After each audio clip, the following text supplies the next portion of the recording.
Hey, what's up everybody? Welcome back to another edition of Digital Life Visual. Now, in today's tutorial, we're going to learn step by step how to delete or remove our objects within our Excel sheet.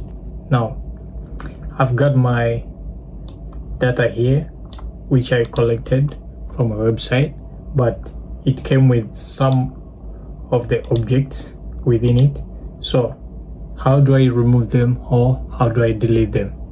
In this video, we're going to learn how to delete the objects or remove objects within our sheet in case we gathered our information or our data from a website or a different source. So I can go ahead and delete one by one, but what happens when I have like 5,000 plus rows? So I cannot go ahead, scroll down till down looking for an object where it is and deleting one by one. So how to do them with one click and simple and easy? First, what I'll do, I'll click anywhere in my data range. I'll press Ctrl A to select my data range. So I'll press Ctrl G to open up this dialog. As you can see, it popped up. I'll click special.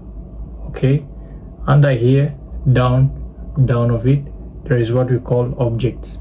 I'll check this box, okay, which says objects. I click OK. All my objects will be highlighted within my data range. So what to do next?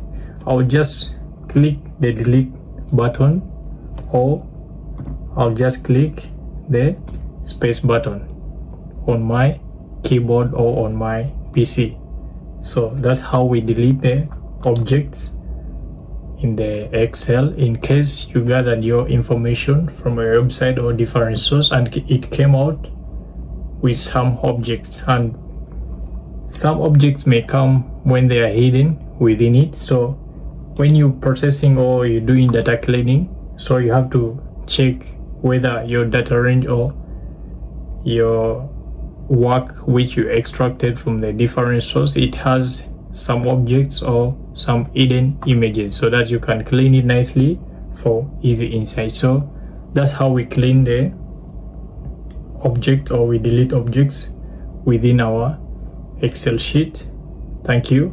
Follow for more. Don't forget to subscribe and hit the plus button. Keep updated always. Thank you. See you in the next